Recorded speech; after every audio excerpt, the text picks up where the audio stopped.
বলেন, কিছু নাফরমানের অন্তর এমন হয়ে যায় উল্টানো কলস, উল্টানো জগ, উল্টানো মগের মতো।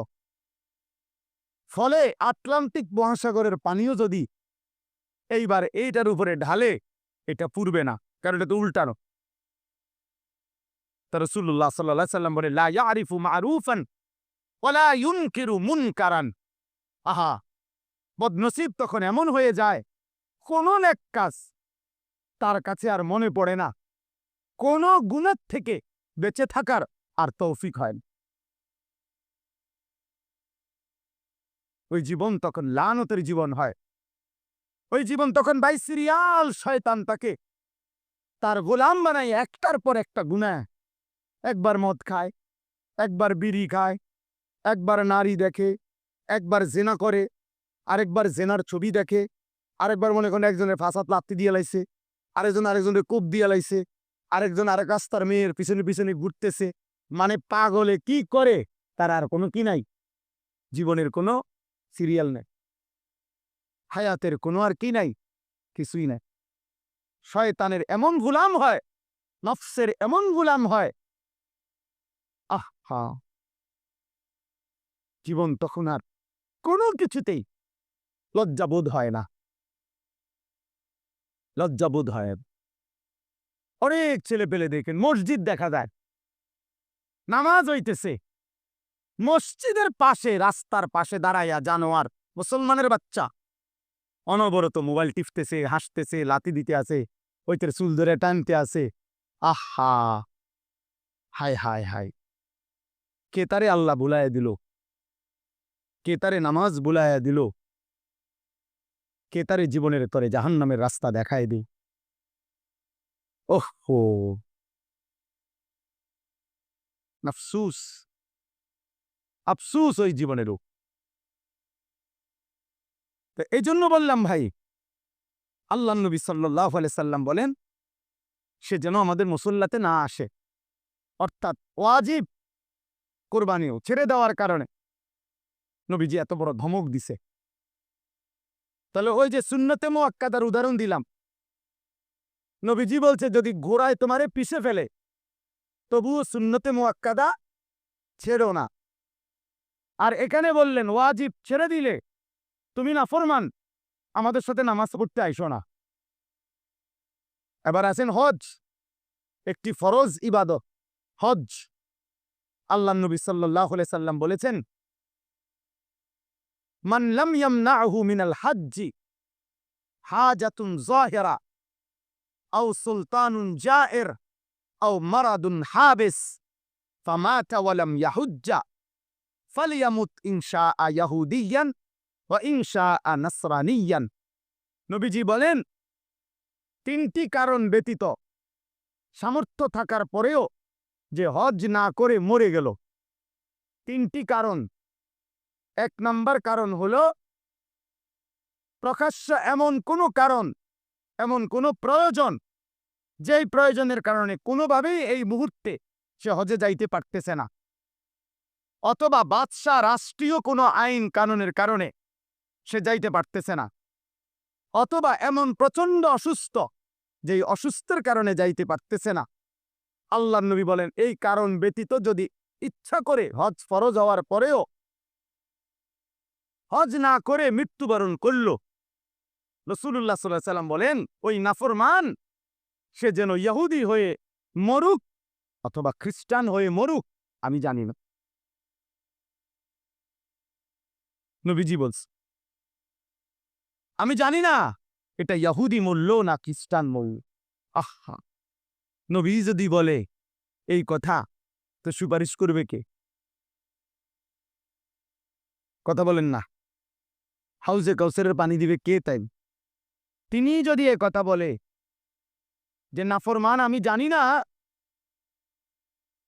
এই ইচ্ছা করে সামর্থ্য থাকার পরেও যে হজ করল না, তোর মৃত্যু কি ইহুদির মৃত্যু হলো নাকি খ্রিস্টানের মরণ হইল, আমি রাসূল জানি না।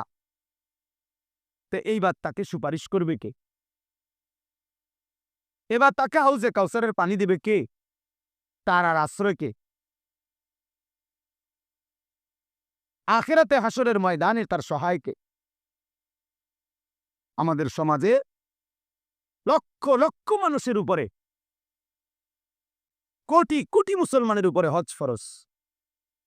প্রতি বছর কিছু মানুষ হজে যায়, এটা তো বিষয় না। একটি দেশের থেকে কিছু লোক হজে গেলেই হজ আদায় হয়, বিষয়টা এটা না। যত জনের উপরে মুসলমান হজ ফরজ, আপনার জন্য বাধ্যতামূলক হজ করতে হবে। কত লক্ষ মুসলমানের উপরে কোরবানি ওয়াজিব। এলাকায় কোরবানি হয়, এটা বড় কথা না। যত জনের উপরে কোরবানি ওয়াজিব, ততজন দিচ্ছি কিনা এটা দেখার বিষয়। এটা দেখার বিষয়। ছেলে বিদেশ থাকে, 2 ছেলে, এক ছেলে ঢাকা শহরে থাকে, মনে করেন 3 ছেলে। বাপের জমি জমা, ব্যাংক ব্যালেন্স আছে, মায়ের স্বর্ণ গহনা এবং মার কাছেও জমা টাকা আছে। তাইলে এখানে কোরবানি ওয়াজিব হইল প্রায় 5 জনের। ছেলে 3 জন, বাপ 1 জন, মা 1 জন। 3 ফুতে মিল্লা বিদেশতে টাকা পাঠাইছে, বাড়িতে আব্বার নামে বা মার নামে অথবা আব্বা মা 2 জনের নামে কোরবানি দিছে। দিয়া গোস্ত ভাগ করে সবার ঘরে ঘরে বন্টন করে দিয়ে দিছে। ফুট সবার ঘরে ঘরে কোরবানি আদায় হয়ে গেছে। এটা নিয়ে কোরবানি। সবাই মিল্লা বুঝি গোস্ত খানার ব্যবস্থা করা, এর নাম নিয়ে কোরবানি। তাইলে কোরবানি তো গোস্ত খাওয়া না, কোরবানি তো একটি ওয়াজিব আদায় করা। গোস্ত তো আমরা সারাবো। গরুর গোস্ত তো পৃথিবীর কোনো আশ্চর্য বস্তু না যে এটা কোরবানির দিন ছাড়া আর কেউ মানুষ দেখে না। ছাগলের গোস্ত তো আশ্চর্য কিছু না, এটা তো গতানুগতিক একটি আমল, চলতেছে গোস্ত খাওয়া। তাইলে কোরবানিটা কি? কোরবানি আল্লাহ তাআলার ইবাদত, কোরবানি ওয়াজিব আমল। নবীজি বলছে কোরবানির প্রাণী কোরবানির দিন যখন রক্ত মাটিতে পড়ে, তাহলে গলার কাছ থেকে রক্ত মাটিতে পড়তে 1 মিনিটও লাগে না, 30 সেকেন্ডও লাগে না। ওয়া ইন্নাদ দামা লা ইয়াকাউ মিনাল্লাহি বিমাকানিন ক্বাবলা আন ইয়াকা মিনাল আরদ। নবীজি বলেন কোরবানির দিন কোরবানির প্রাণীর রক্ত জমিনে পড়বার আগে আগেই আল্লাহ তাআলার আরশে মালিকের কাছে পৌঁছে যায়। এজন্য কোরবান শব্দের অর্থ কি? নৈকট্য হাসিল করা। বান্দা এই পশু জবাইয়ের মাধ্যমে 30 সেকেন্ডে 20 সেকেন্ডে রক্ত মাটিতে পড়বার আগেই আল্লাহর করব, আল্লাহর নৈকট্য হাসিল করে ফেলে। এই জন্য এই ইবাদতটাকে কোরবান বলে। এই জন্য বলে কোরবান। তাহলে এটা দেখতে যদিও মনে হয় এক শরীক কোরবানি, দেখতে যদিও মনে হয় তা ছাগল জবাই, কিন্তু খোদার কসম এর অন্তর্নিহিত মর্মার্থ অনেক গভীর, অনেক গভীর, অনেক গভীর। নবীজি সাল্লাল্লাহু আলাইহি ওয়াসাল্লাম বলেন, মা আমিলা আদমিয়ুন মিন আমালি ইয়াউমিন নাহার আহাব্বা ইলাল্লাহ মিন ইহরাকিদ দাম। কোরবানির দিন সমস্ত ইমানদাররা যত আমল করে তন্মধ্যে সর্বশ্রেষ্ঠ আল্লাহর প্রিয় আমল এই প্রাণী জবাই করা, এই প্রাণীটা জবাই। কোরআনে আল্লাহ বলছেন, ওয়ায়াযকুরু ইসমাল্লাহি ফি আইয়ামিম মা'লুমাতিন আলা মা রাযাকাহুম মিন বাহিমাতিল আনআম। আল্লাহ বলেন কোরবানির দিন নির্দিষ্ট এই সময়ে ওই প্রাণীটাকে যখন জবাই করে, ওই সময়ে যে আমার আল্লাহ বলে, আমার নাম বলে, আল্লাহু আকবার বলে যে চিৎকার দেয় বান্দা সবাই, এই আমার নামের চিৎকার, আমার আওয়াজ, আমার জিকির আমি আল্লাহ এইটা শুনবার জন্যই কোরবানির হুকুম দান করেছি। তাহলে কোরবানির মধ্যে বান্দা আল্লাহর খুব দ্রুত গতিতে 20 সেকেন্ডেই 10 সেকেন্ডে আল্লাহর নৈকট্য হাসিল করে। কোরবানির মাধ্যমে বান্দা আল্লাহর স্মরণ, আল্লাহর জিকির, আল্লাহর নাম বুলন্দ করে, আল্লাহু আকবারের ধ্বনিতে কাঁপায়া ওঠে, কাঁপায়া ওঠে। সেদিন শনিবার দিন, এই শনিবারে সর্বশেষ শনিবার দিন ফজরের নামাজ পড়ে পাকিস্তানের সেনাবাহিনী রাত্রিবেলা শুক্রবারের ভোর রাত্রে আবারও ইন্ডিয়া যখন আক্রমণ করছে, ফজরের নামাজ পড়ে নারায়ে তাকবীর, আল্লাহু আকবার বলে পাকিস্তান সেনাবাহিনী চূড়ান্ত আক্রমণ করছে যখন 3 ঘন্টার ব্যবধানে বেঈমান মাথা নত করে পরাজয় স্বীকার করতে বাধ্য হয়েছে। ইন্ডিয়ার বেঈমান কাপুরুষ বুজদিল, এটা প্রমাণ হয়ে গেছে পৃথিবীতে যে ইমানদারি শক্তিশালী, মুমিন শক্তিশালী, মুমিন শক্তিশালী। আল্লাহু আকবার, আল্লাহর নাম বুলন্দ করা, আল্লাহর নাম জিন্দা করা।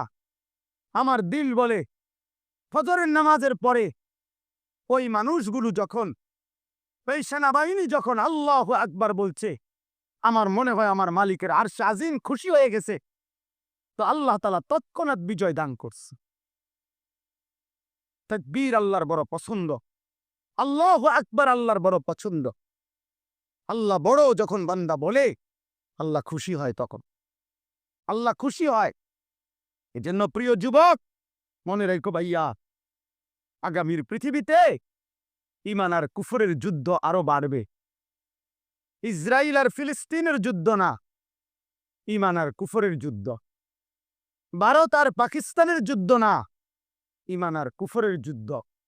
আরাকান আর বার্মার যুদ্ধ না, ঈমান আর কুফরের যুদ্ধ। কাশ্মীর এবং ভারতের যুদ্ধ না, ঈমান আর কুফরের যুদ্ধ। আর ইনশাআল্লাহ মুমিন ঈমানদার আল্লাহর কালেমা বুলন্দ করবে যারা, কালেমার জন্য লড়বে যারা, নিশ্চিত আল্লাহ আজ কিংবা কাল তাদেরকে বিজয় দেবেই দেবে ইনশাআল্লাহ। এজন্য মনে রাখো, তোমরা যারা নামাজ পড়ো না, চরিত্রহীন যুবক, নারীর কাছে, ছবির কাছে, নর্তকীর কাছে, উলঙ্গ দৃশ্যের কাছে, এই বেঈমানের সাজগোজ, চুলের ফ্যাশন, আহা হেরে গেলা কাপুরুষ, তোরে দিয়ে আগামীর পৃথিবীতে ঈমানের যুদ্ধে কোনো কাজ হবে না। মনে রাখে, বাতে খাইবা আর ঘুমে যাইবা আর বেডি চাইবা আর উলঙ্গ দৃশ্য দেখব। মনে রাখো আব্বা, মোমেন যারা, জানবাজ মুজাহিদ যারা, তারা ঠিকই যুদ্ধ করবে, আর তুমি তখন নাফরমানি আর অসভ্যতার মধ্যেই ডুবে থাকবে। এজন্য যদি বুঝ থাকে, দিমাগ থাকে, তো ফিরে আসো। একজন হইলে একজন, দুইজন হইলে দুইজন, এটা জরুরি আমাদের জন্য, এটা জরুরি, এটা আমাদের জন্য বাধ্যতামূলক, আমাদের জন্য এটা জরুরি। আল্লাহ তাআলা আমাদেরকে হিম্মত দান করে। যুবক ছেলেদের কাছে আমার এটা অনুরোধ, নওজোয়ান, তোমরা যদি অব্যাহত গুনাহ নাফরমানির মধ্যে ডুবে থাকো, তাহলে আগামীর ইসলামের জন্য লড়বে কে? সারাদিনে যদি এক ওয়াক্ত নামাজ পড়তে তোমাদের মন না চায়, প্রিয় ভাই, আল্লাহকে সিজদা দিবে কে? তাইল নবী সাল্লাল্লাহু আলাইহি সাল্লামের 23 বছরের চোখের পানি, রক্ত ঝরা দিন এই জমিনে বাস্তবায়ন করবে কে? তাহলে আমি এজন্য অনুরোধ করছি, আমরা প্রত্যেকে ইনশাআল্লাহ আল্লাহর দিকে ফিরতে চেষ্টা করি। আল্লাহর দিকেই ফেরা দরকার আমাদের। ছেলেরা, আমি তোমাদের কাছে অনুরোধ, বাবা, তোমাদের যাদের চুল বেঈমানের মতো, তোমরা এই চুল সমান করো। প্রিয় ভাই, এই নষ্ট এই জিন্দেগি ছেড়ে দাও। নারী, ছবি, নাচ, গান, উলঙ্গ দৃশ্য, এটা মুমিনের জীবন না। আমাদের নবী সাল্লাল্লাহু আলাইহি সাল্লামের চাইতে সুন্দর এই গোটা কায়নাতে কেউ হয় নাই। অতএব তার সৌন্দর্যের চাইতে সুন্দর কিছু হইতে পারে না। তো আমার বলার উদ্দেশ্য হল এই কথাটা, এই কুরবানি একটি ওয়াজিব ইবাদত, হজ ফরজ ইবাদত, যাকাত ফরজ ইবাদত। তাহলে ফরজ, ওয়াজিব এবং সুন্নতে মুআক্কাদার মধ্যে মুমিন ঘাটতি করতে পারে না, ঘাটতি করার কোনো অনুমতি নাই।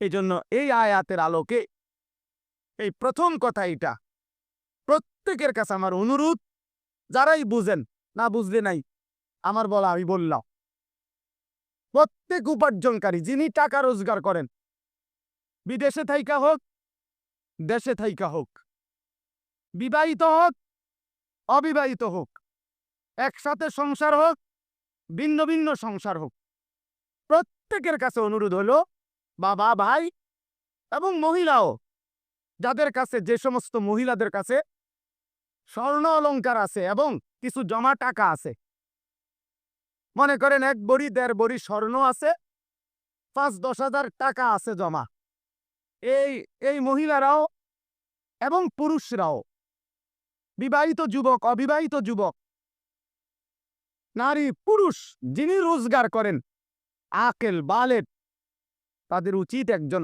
আলেমে দ্বীনের কাছে, একজন মুত্তাকি আলেমের কাছে জিজ্ঞাসা করা যে হুজুর, আমার এই সম্পত্তি, আমার জমি আছে মোটের দূর, আমার ব্যাংকে জমা আছে এত, আমার ঘর বাড়ি মিল্লা, আমার ব্যাংক ব্যালেন্স এই টাকাটা আছে, এই আছে, এই আমনে আমারে হিসাব কইরা বলে দেন আমার উপরে জাকাত ফরজ কিনা, আমার উপরে হজ ফরজ কিনা, আমার উপরে কুরবানি ওয়াজিব কিনা।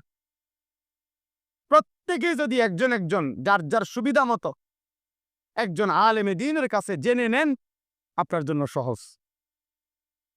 আমি বুঝি নাই, আমরা গ্রামের মানুষ, হুজুর আমরা কোন রকম দিন এনে দিন কা আমরা এত ফেস করলে হবনি, এই সমস্ত বাটফারি কথা, সিটারি কথা, এগুলো বললে হবে না। আপনি বুঝেন না, গ্রামের 14 গোষ্ঠীর যত ফেস আপনি সব বুঝেন। চা দোকানে বুড়া বেটার গপ শুনলে মনে হয় যেন বেটা গোটা পৃথিবী চালা। হ্যাঁ, এমন লম্বা লম্বা কথা কয় যেন গোটা বিশ্ব বুদ্ধি বেটা। উনি বলে বোঝে না, আখেরাতের বেলায় আসলে কিচ্ছু বোঝে না, আর গ্রামের যত গন্ডগোল করা দরকার সব উনি বুঝে। তাইলে আপনি বুঝেন না কি? আবার আপনি বুঝেন না তো বুঝে নিবেন, জানেন না তো জেনে নিবেন। আল্লাহর এই জমিনে মানুষের দ্বীনি রাহনুমাই, দ্বীনি পথ প্রদর্শনের জন্য সর্বযুগে আল্লাহর কুদরতি নিজাম, এটা কোরআনে আছে। আল্লাহ প্রত্যেক যুগের মানুষের জন্য উপযুক্ত, আল্লাহ তাআলা পথ প্রদর্শক, ভয় প্রদর্শনকারী, দ্বীন ও ঈমানের বুঝাইয়া দেওয়ার যোগ্যতা সম্পূর্ণ আলেম। খোদার কসম, সূর্য উঠলে এই জমিনে আল্লাহ তাআলা ব্যবস্থা রাখবে, ছিল, আছে, থাকবে। এজন্য উলামায়ে কেরাম, কোরআন, ইসলাম, সুন্নাহ এটা কিয়ামত পর্যন্ত ছিল, আছে, থাকবে। এই জন্য সর্বযুগে উলামায়ে কেরামের বিরুদ্ধে যে গেছে, শেষ পর্যন্ত 16 বছর পরে হোক আর 48 বছর পরে হোক, উনি বাগছে, উলামায়ে কেরাম আছে, দ্বীন আছে, ইসলামও আছে, ইসলাম আছে। এই জন্য বাংলাদেশে মামুনুল হক আগের জায়গাতেই আছে, ফ্যাসিস্ট পলায়ে গেছে।